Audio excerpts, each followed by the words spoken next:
अगर यह शब्द आपके सामने आए हैं, अगर चलते फिरते आपके होंठ भी कभी कभी किसी नाम का स्मरण करने लगते हैं, तो इसे आदत मत समझिए। परमहंस योगानंद जी कहते थे कि नाम जाप तब नहीं शुरू होता जब मन चाहता है, नाम जाप तब शुरू होता है जब आत्मा भीतर से तैयार हो जाती है। बहुत से लोग मंदिर में बैठकर नाम लेते हैं, लेकिन कुछ लोग ऐसे होते हैं जिनका नाम चलते फिरते सांसों के साथ जीवन के हर क्षण में बहने लगता है, और जब ऐसा होता है तब जीवन चुपचाप बदलना शुरू कर देता है। यह बदलाव बाहर से दिखाई नहीं देता, लेकिन भीतर ऐसा कुछ घटता है जो इंसान को पहले जैसा नहीं रहने देता। जो व्यक्ति चलते फिरते नाम जाप करता है, उसके साथ सबसे पहला परिवर्तन मन के स्तर पर होता है। बाहर की दुनिया वैसी ही रहती है, शोर भी रहता है, जिम्मेदारियां भी रहती हैं, समस्याएं भी आती हैं, लेकिन भीतर का मन पहले जैसा उछलता नहीं। पहले जो मन हर बात पर प्रतिक्रिया करता था, अब वही मन नाम के सहारे टिकना सीखने लगता है। परमहंस योगानंद कहते थे कि नाम कोई शब्द नहीं है, नाम एक कंपन है, और जब यह कंपन बार बार मन को छूता है तो मन धीरे धीरे अपनी चंचलता छोड़ने लगता है। ऐसे व्यक्ति को यह एहसास भी नहीं होता कि वह कब शांत होने लगा, लेकिन लोग महसूस करने लगते हैं कि उसके आसपास एक अलग सी स्थिरता है। नाम जाप करने वाला व्यक्ति अचानक कोई महान योगी नहीं बन जाता, न ही उसकी समस्याएं खत्म हो जाती हैं, लेकिन उसकी प्रतिक्रिया बदल जाती है। पहले जहां छोटी सी बात भी भीतर तूफान खड़ा कर देती थी, अब वही बात बस एक लहर बनकर गुजर जाती है। यह बदलाव बहुत सूक्ष्म होता है। कई बार स्वयं व्यक्ति भी इसे शब्दों में नहीं समझा पाता। वह बस इतना जानता है कि अब चीजें पहले जितनी भारी नहीं लगती। परमहंस योगानंद कहते थे कि नाम जाप मन को दबाता नहीं, मन को आश्रय देता है। जब मन को आश्रय मिल जाता है तो वह हर दिशा में भटकना बंद कर देता है। इस अवस्था में व्यक्ति यह भी महसूस करने लगता है कि उसके भीतर की बेचैनी का स्वरूप बदल रहा है। पहले बेचैनी डर से आती थी, असुरक्षा से आती थी, भविष्य की चिंता से आती थी। अब वही बेचैनी एक खोज में बदलने लगती है।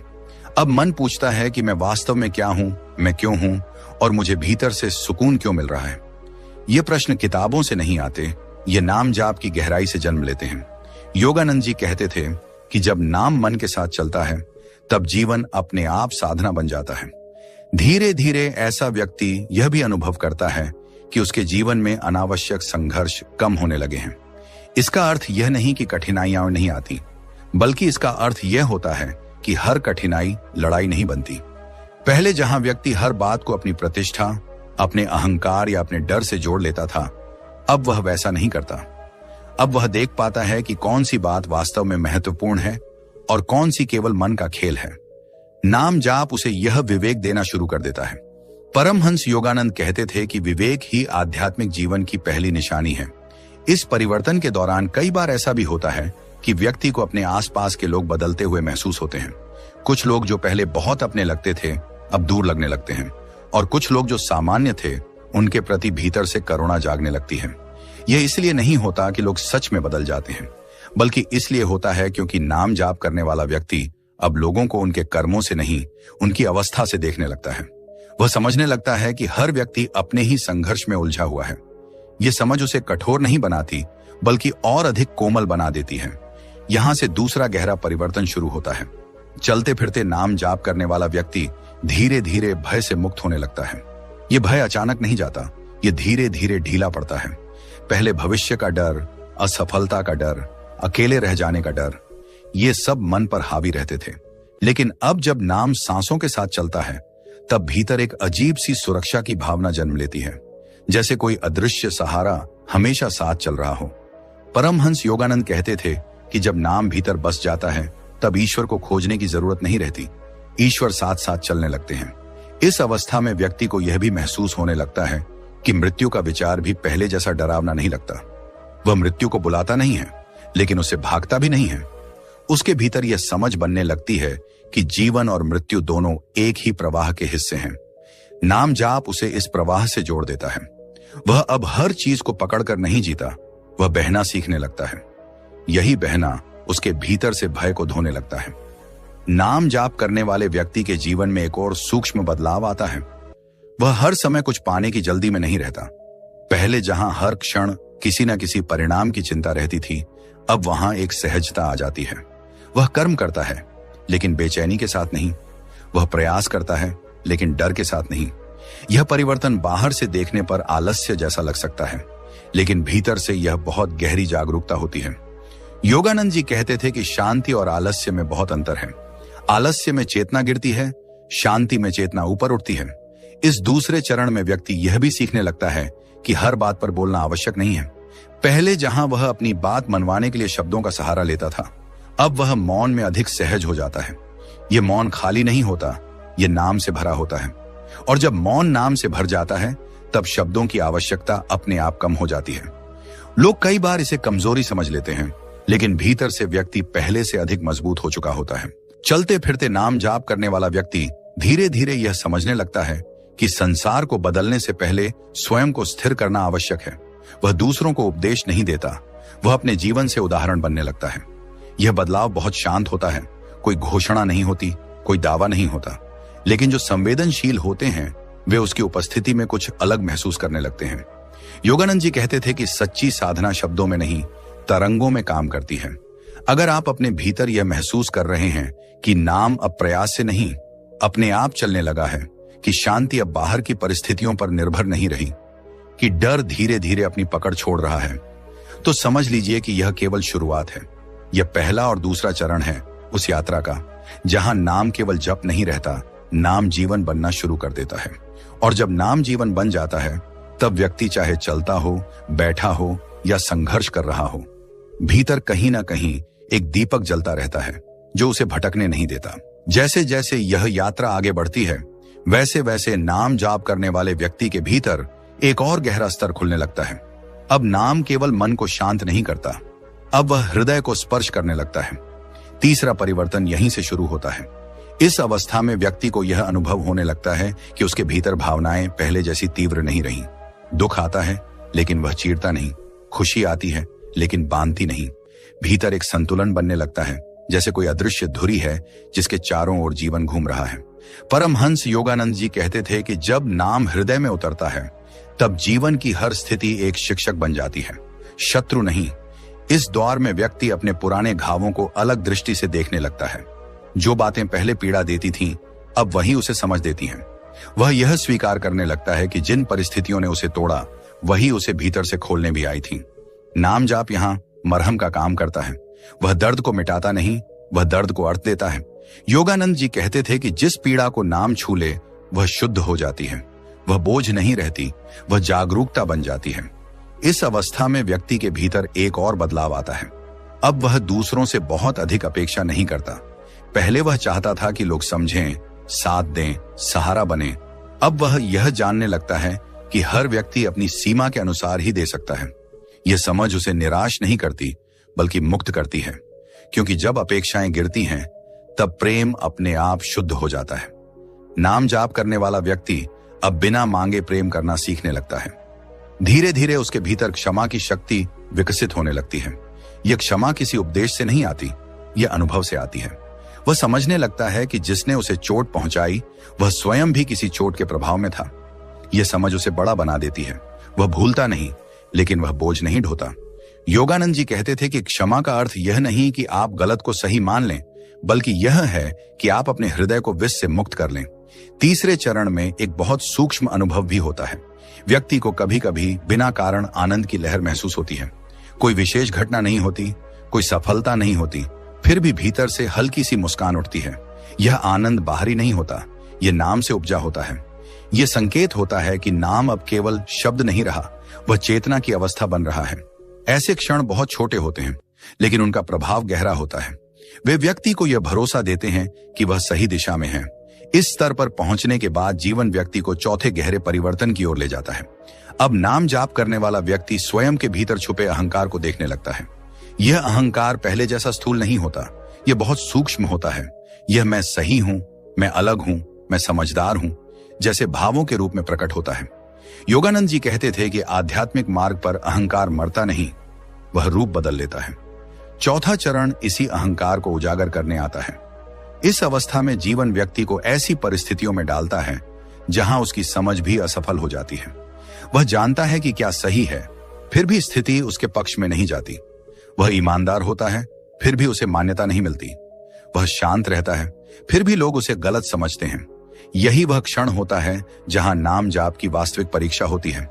अब प्रश्न यह नहीं होता कि आप नाम लेते हैं या नहीं, प्रश्न यह होता है कि आप बिना मान्यता के भी नाम में टिक सकते हैं या नहीं। यह चरण बहुत लोगों के लिए कठिन होता है, क्योंकि यहां व्यक्ति को यह स्वीकार करना पड़ता है कि सत्य हमेशा तुरंत फल नहीं देता। कई बार सत्य को अकेले चलना पड़ता है। नाम जाप करने वाला व्यक्ति यहां यह सीखता है कि सही होना और स्वीकार किया जाना एक ही बात नहीं है, और जब वह इस अंतर को समझ लेता है तब भीतर एक गहरी स्वतंत्रता जन्म लेती है। चौथे चरण में व्यक्ति की प्रार्थना भी बदलने लगती है। अब वह चीजें मांगना कम कर देता है। अब वह यह नहीं कहता कि ऐसा हो जाए वैसा हो जाए, अब वह कहता है कि जो भी सही हो वही हो। यह समर्पण किसी हार से नहीं आता, यह समझ से आता है। योगानंद जी कहते थे कि जब साधक अपनी इच्छा को ईश्वर की इच्छा में ढाल देता है तब जीवन संघर्ष नहीं रहता, साधना बन जाता है। इस अवस्था में व्यक्ति यह भी अनुभव करता है कि उसका क्रोध बहुत कम हो गया है। आता भी है तो वह तुरंत पकड़ में आ जाता है। पहले जहां क्रोध कई दिनों तक मन में घूमता रहता था, अब वह जल्दी शांत हो जाता है। कारण यह होता है कि नाम जाप ने मन को देखने की क्षमता दे दी होती है। व्यक्ति अब अपने भावों में डूबता नहीं, उन्हें देखता है, और जो देखा जाने लगे वह नियंत्रित होने लगता है। चौथा परिवर्तन व्यक्ति को भीतर से बहुत हल्का बना देता है। अब वह हर बात को व्यक्तिगत नहीं लेता। वह जानने लगता है कि हर घटना उसके बारे में नहीं होती। बहुत सी चीजें बस जीवन की प्रक्रिया होती हैं। यह समझ उसे तनाव से मुक्त करती है। योगानंद जी कहते थे कि जो व्यक्ति हर बात को अपने ऊपर लेना छोड़ देता है वही वास्तव में मुक्त होना शुरू करता है। इस चरण में व्यक्ति के भीतर मौन का प्रेम बढ़ने लगता है। उसे हर समय बोलने की आवश्यकता नहीं लगती। वह जानता है कि मौन में भी संवाद होता है। नाम जाप ने उसके भीतर ऐसा मौन पैदा कर दिया होता है जिसमें डर नहीं होता, खालीपन नहीं होता। वह मौन जीवंत होता है और इस मौन में व्यक्ति को अपने भीतर की आवाज स्पष्ट सुनाई देने लगती है। अगर आप इस अवस्था में हैं, अगर आपको यह लगने लगा है कि आप पहले से कम प्रतिक्रिया करते हैं, कम शिकायत करते हैं और अधिक समझते हैं, तो समझ लीजिए कि नाम जाप आपको तीसरे और चौथे स्तर से गुजार रहा है। यह वह जगह है जहां साधना दिखाई नहीं देती, लेकिन साधक भीतर से आकार लेता है। और यही वह तैयारी है जो आगे आने वाले और गहरे परिवर्तनों के लिए आवश्यक होती है। जब नाम जप अब केवल आदत नहीं रहता, बल्कि श्वास की तरह सहज हो जाता है, तब उसके प्रभाव बाहर से कम और भीतर से अधिक प्रकट होने लगते हैं। अब वह अवस्था नहीं रहती कि व्यक्ति नाम जप कर रहा है, बल्कि नाम जप व्यक्ति को कर रहा होता है। परमहंस योगानंद जी कहते थे कि जब ईश्वर का नाम निरंतर स्मरण में रहने लगे, तब आत्मा और परमात्मा के बीच की दूरी पिघलने लगती है। इस अवस्था में व्यक्ति चाहे भीड़ में चले, बाजार में हो, कार्य कर रहा हो या विश्राम कर रहा हो, भीतर कहीं एक शांति की धारा लगातार बहती रहती है। लोग अक्सर पूछते हैं कि इसका वास्तविक प्रभाव क्या होता है, पर इसका उत्तर शब्दों से नहीं, अनुभव से मिलता है। पांचवें संकेत में व्यक्ति के भीतर का भय धीरे धीरे गलने लगता है। वह भय जो भविष्य को लेकर होता है, जो मृत्यु को लेकर होता है, जो अकेलेपन को लेकर होता है, वह अब पहले जैसा नहीं रहता। इसका अर्थ यह नहीं कि जीवन की चुनौतियां समाप्त हो जाती हैं, बल्कि यह होता है कि अब वे चुनौतियां व्यक्ति को भीतर से हिला नहीं पाती। नाम जप करने वाला जब किसी कठिन परिस्थिति में खड़ा होता है तो भीतर एक स्वर बहुत शांत ढंग से कहता है, तू अकेला नहीं है। यह स्वर कोई कल्पना नहीं होता, यह वही चेतना होती है जो लगातार नाम स्मरण से जागृत हो गई है। भय तब पैदा होता है जब मन स्वयं को सीमित मानता है, लेकिन नाम जप मन को बार बार उसकी असली पहचान की याद दिलाता है। धीरे धीरे व्यक्ति यह अनुभव करने लगता है कि शरीर नश्वर है, परिस्थितियां बदलने वाली हैं, लेकिन जो भीतर नाम के साथ जुड़ा है वह अटल है। इसी कारण नाम जप करने वाला व्यक्ति मृत्यु की बात सुनकर भी विचलित नहीं होता। वह जीवन को पहले से अधिक गहराई से जीने लगता है, क्योंकि अब उसे यह समझ आ जाती है कि हर क्षण पवित्र है। वह छोटे छोटे क्षणों में भी ईश्वर की उपस्थिति महसूस करता है। किसी का मुस्कुरा देना, हवा का स्पर्श, आकाश की नीलिमा, सब कुछ उसे किसी रहस्य से भरा हुआ प्रतीत होता है। यह दृष्टि सामान्य नहीं होती, यह वही दृष्टि होती है जो निरंतर नाम स्मरण से जन्म लेती है। छठा संकेत और भी गहरा होता है। अब व्यक्ति के जीवन में इच्छाओं का स्वरूप बदलने लगता है। पहले जहां मन बाहरी उपलब्धियों के पीछे भागता था, वहां अब भीतर एक अलग ही प्यास जाग जाती है। यह प्यास किसी वस्तु की नहीं होती, यह प्यास निकटता की होती है, ईश्वर के साथ, सत्य के साथ, स्वयं के साथ। व्यक्ति अब यह महसूस करने लगता है कि जितना अधिक वह संसार से लेता गया, उतना ही भीतर खाली होता गया, और जितना अधिक उसने नाम को थामा उतना ही भीतर भरता गया। यह परिवर्तन अचानक नहीं होता, यह बहुत शांत और सूक्ष्म ढंग से घटित होता है। नाम जप करने वाला व्यक्ति अब दूसरों से बहुत अधिक अपेक्षा नहीं करता। इसका कारण निराशा नहीं बल्कि तृप्ति होती है। जब भीतर कोई रिक्तता नहीं बचती, तब बाहर से भरने की आवश्यकता भी नहीं रहती। ऐसे व्यक्ति के रिश्ते अधिक सरल हो जाते हैं। वह किसी को पकड़ कर नहीं रखता, न ही किसी के चले जाने से टूट जाता है। वह जानता है कि जो आया है वह एक भूमिका निभाने आया है, और जो गया है वह भी अपनी भूमिका पूरी कर चुका है।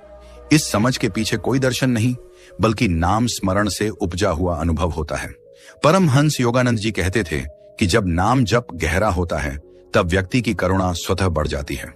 वह दूसरों के दुख को देखकर उपदेश नहीं देता बल्कि मौन में उन्हें स्वीकार करता है। उसकी उपस्थिति ही कई बार दूसरों को शांति दे देती है। लोग समझ नहीं पाते कि ऐसा क्यों होता है, लेकिन कारण यह होता है कि नाम जप करने वाले के भीतर अहंकार धीरे धीरे ढीला पड़ जाता है। जहां अहंकार कम होता है वहां प्रेम अपने आप बहने लगता है। यह प्रेम दिखावा नहीं होता, यह किसी विशेष व्यक्ति तक सीमित नहीं होता, बल्कि यह जीवन के प्रति एक कोमल दृष्टि बन जाता है। ऐसे व्यक्ति के जीवन में चमत्कार भी होते हैं, लेकिन वे चमत्कार बाहर से अधिक भीतर के होते हैं। कभी किसी पुरानी पीड़ा का अचानक शांत हो जाना, कभी वर्षों से चले आ रहे द्वंद्व का अपने आप समाप्त हो जाना, कभी बिना प्रयास के सही निर्णय हो जाना। ये सब उसी आंतरिक संरेखण के परिणाम होते हैं। नाम जप मन को धीरे धीरे उस लय में ले आता है जहां वह जीवन की बड़ी धारा के साथ बहने लगता है, उसके विरुद्ध संघर्ष नहीं करता। सबसे गहरी बात यह होती है कि नाम जप करने वाला अब ईश्वर को पाने की जल्दी में नहीं रहता। पहले वह सोचता था कि मुझे अभी ध्यान में अनुभव चाहिए, मुझे अभी दर्शन चाहिए, लेकिन अब यह अधीरता समाप्त हो जाती है। अब वह हर क्षण को ही साधना मान लेता है। चलते हुए, बोलते हुए, कार्य करते हुए सब कुछ नाम में डूबा हुआ हो जाता है। यही वह अवस्था है जहां साधना और जीवन अलग अलग नहीं रहते। परमहंस योगानंद जी कहते थे कि जब नाम जप इस स्तर पर पहुंच जाता है तब ईश्वर स्वयं साधक को भीतर से मार्गदर्शन देने लगते हैं। तब बाहर गुरु की आवश्यकता कम नहीं होती, लेकिन भीतर का गुरु जागृत हो जाता है। यह कोई आवाज नहीं होती, यह एक स्पष्टता होती है, क्या करना है और क्या छोड़ देना है। यही वह स्थिति है जहां व्यक्ति का जीवन दूसरों के लिए भी प्रकाश बन जाता है, बिना यह जाने कि वह प्रकाश फैला रहा है। इस अवस्था में व्यक्ति भले ही साधारण दिखे, लेकिन उसके भीतर एक असाधारण शांति निवास करती है। वह कहीं भी हो, किसी भी परिस्थिति में हो, भीतर नाम की ध्वनि निरंतर गूंजती रहती है। और यही वह बिंदु होता है जहां साधक धीरे धीरे उस रहस्य के निकट पहुंचने लगता है जिसे शब्दों में नहीं बांधा जा सकता, केवल जिया जा सकता है। जब नाम जब जीवन की हर गति में घुल जाता है, तब साधक के भीतर जो परिवर्तन होता है वह अब केवल अनुभव नहीं रहता, वह उसकी पहचान बनने लगता है। सातवें संकेत में व्यक्ति स्वयं को अलग महसूस करना बंद कर देता है। अब वह यह नहीं कहता कि मैं नाम जप कर रहा हूं। परमहंस योगानंद जी कहते थे कि यह वही अवस्था है जहां साधक का द्वैत धीरे धीरे गलने लगता है। अब ईश्वर कोई अलग सत्ता नहीं रह जाते, बल्कि हर अनुभव में प्रकट होने लगते हैं। इस अवस्था में व्यक्ति के भीतर गहरा मौन जन्म लेता है। यह मौन बाहर के शोर के अभाव से नहीं आता, बल्कि भीतर के विचारों के शांत हो जाने से आता है। दुनिया पहले जैसी ही चल रही होती है, लोग बोल रहे होते हैं, समस्याएं आती जाती रहती हैं, लेकिन भीतर एक स्थिरता बनी रहती है। नाम जप अब किसी मंत्र के उच्चारण तक सीमित नहीं रहता, वह उस मौन का आधार बन जाता है। व्यक्ति जब बोलता है तब भी भीतर मौन रहता है, जब सुनता है तब भी मौन रहता है, और जब कुछ नहीं करता तब भी वही मौन बना रहता है। यही वह मौन है जिसमें आत्मा स्वयं को पहचानती है। सातवें संकेत में एक और सूक्ष्म परिवर्तन होता है। व्यक्ति का समय के साथ संबंध बदल जाता है। पहले वह अतीत के बोझ और भविष्य की चिंता में जीता था, लेकिन अब वह वर्तमान में टिकने लगता है। उसे यह अनुभव होने लगता है कि जीवन किसी लक्ष्य की दौड़ नहीं है, बल्कि एक सतत प्रवाह है। नाम जप उसे बार बार इसी क्षण में लौटा लाता है। जब मन भटकता है, नाम उसे वापस ले आता है। जब भावनाएं उथल पुथल करती हैं, नाम उन्हें थाम लेता है। धीरे धीरे वर्तमान क्षण ही उसका आश्रय बन जाता है। यही कारण है कि ऐसे व्यक्ति के चेहरे पर एक सहज शांति दिखाई देती है, जिसे शब्दों में समझाया नहीं जा सकता। अब आठवां संकेत आता है, जो सबसे गहरा और सबसे मौन होता है। इस अवस्था में व्यक्ति के भीतर मैं का भाव लगभग विलीन होने लगता है। इसका अर्थ यह नहीं कि व्यक्ति संसार से कट जाता है या निष्क्रिय हो जाता है, बल्कि इसका अर्थ यह होता है कि अब वह स्वयं को कर्ता नहीं मानता। जो कुछ होता है उसे वह उसी परम चेतना की लीला के रूप में देखने लगता है।